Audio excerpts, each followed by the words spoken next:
Welcome to the Specialist Trading Weekly Stock Review for the week ending October 29, 2010, the last week of October. And because it is the last week and we're finishing up the month, what we're going to speak about today is our monthly performance for the month of October 2010. But before we get into that and show you all of our signals and all of our results, I please ask that you take a moment to view our disclaimer. I'm going to show you a lot of performance results from this past week as well as the past month, but remember, we can in no way guarantee that any of the results I'm about to show you will be repeated in the future. So please take a moment to view our disclaimer, and then we shall begin this week's review.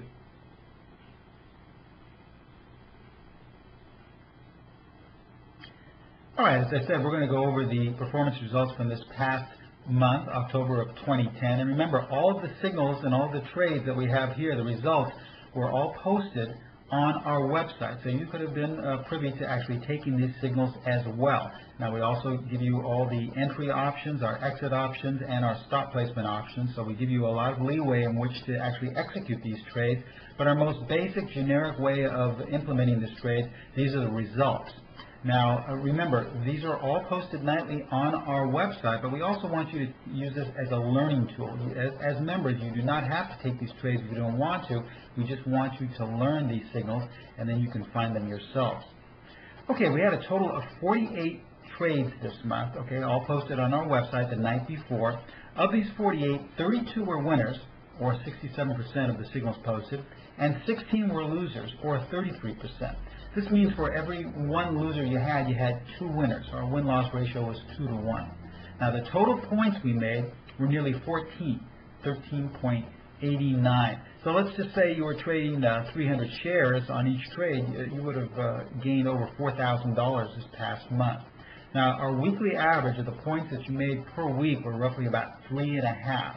Okay, and remember, all of our trades on average last anywhere from a couple of days to possibly a week, no longer than that. And our worst weekly drawdown of this past month was $2.64 points, or I should say 2 points and 64 cents. So this, in other words, this is the most we were losing at any one point in time for this last month. So pretty good results. But as you see, I mean, these are all nice, consistent results, and that's what we're all about, because if you look back on all of our signals and all of our trades, our completed trades, most of our gains are no more than anywhere from a half a point to a point and a half. We don't have these real large winners here because we're just trying to instill in you this air of consistency. These are the same things that were taught to me when I was a specialist on the floor, and this is what we're trying to pass on to you as our members. All right, so let's go over the stock positions that were initiated this week, the last week of October 2010. Our first trade was in JWN. Now, this was a combination of 3 strategies, strategies 1, 3, and 4. And because we also trade other things at Specialist Trading, we have courses in the E-mini as well as Forex. We're trading those markets as well. So we're mainly using strategy number 4 when we implement our stop placement and our exit levels, because strategy number 4 really keeps us in for the shortest period of time. So we went long JWN using strategy number 4. On the 25th at 37.33. We exited the exact same day at 38.18, and we had a gain of 85 cents. So this is what we're talking about. Strategy number 4 is really meant for day traders. If you're a day trader or a short-term trader, this is the strategy you want to focus on. If you're kind of more of a swing trader, you're going to pick strategy number 1 and possibly even strategy number 3. But each of the strategies comes with a different personality, different exit, and stop placement levels. Okay, so let's go over the rules. Our first rule here is we only want to, get long if we are above the buy-sell line. That's our 50-period simple moving average. You can tell we're above the buy-sell line right here, so we're only looking for a setup bar to go long. And if you've studied our video learning section, if you looked over all of the sections on different strategies, you'll see here with strategy number 4, this bar right here meets all the rules to be our setup bar, circled in blue here. So this is our setup bar. It meets all of the qualifications. So this means that if we trade 1 tick above this setup bar, we'll go long.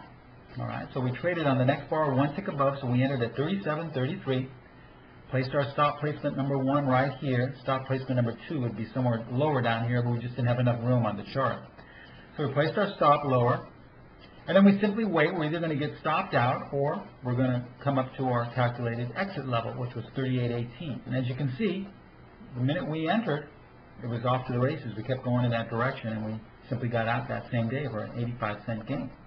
Nothing really much happened after that, but it looks like we're still starting to have some momentum to the upside. So if you're trading strategy number 1 and strategy number 3, you haven't exited this trade yet, and so you've got a little bit more profit in your pocket.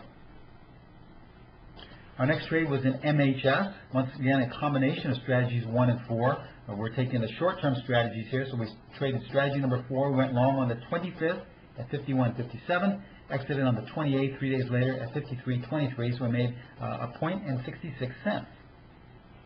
Remember, the first thing we always ask ourselves is, where is price in relation to the buy-sell line down here?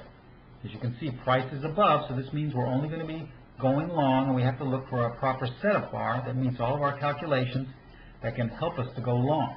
And this is the setup bar right here. All right?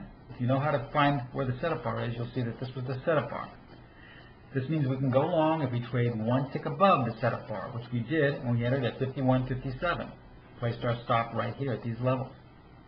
And we calculated with our proprietary calculations, calculated where to exit, which was right here, roughly around the 52.75 level. So we placed an open order to exit right up here. And as you can see, for about 3 days in a row, we were just barely getting there, but we hadn't exited yet.